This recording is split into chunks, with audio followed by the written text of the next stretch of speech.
এক সময় ছিল যখন সবাই বলতো শাকিব খান ওর সময় শেষ, কিন্তু তারা জানতো না সিংহ কখনো থেমে যায় না, সে অপেক্ষা করে সঠিক সময়ের। সেই সময়টা এসেছিল 2023 সালে প্রিয়তমা সিনেমা দিয়ে।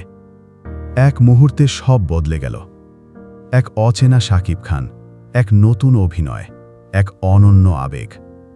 সেই দৃশ্য দেখে দর্শকের চোখে জল এসেছিল, আর বুক থেকে বেরিয়ে এসেছিল, এটাই তো আমাদের শাকিব ভাই।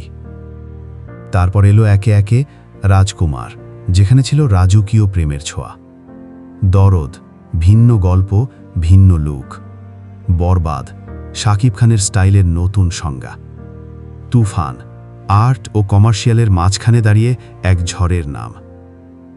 আর সবশেষে এলো তাণ্ডব, শাকিব খানের আত্মবিশ্বাসী উচ্চারণ, আমি এখনো রাজা আছি এবং থাকব। একের পর এক সিনেমা, একের পর এক চমক। মানুষ ভুলে যেতে বসেছিল সিনেমা হলে যাওয়ার অভ্যাস, আর আজ তারাই লাইন ধরে টিকিট কাটছে শাকিব খানের সিনেমার জন্য। একটা কথা আজ গর্ব করে বলা যায়, শাকিব খান একা হাতে সিনেমা হল বাঁচিয়েছে। তার অভিনয়, তার পরিশ্রম, তার অনশব্দ প্রতিজ্ঞা, আজ তা সফলতা পেয়েছে কোটি ভক্তের ভালোবাসায়। এই যাত্রা শুধুই কামব্যাক না, এটা ছিল পুনর্জন্ম।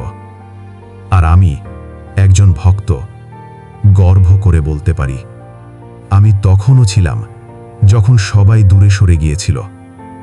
আমি এখনো আছি যখন সবাই তার দিকে ফিরে তাকাচ্ছে। আমি থাকব চিরকাল, কারণ শাকিব খান শুধু একজন অভিনেতা না, তিনি আমাদের অনুভূতির নাম।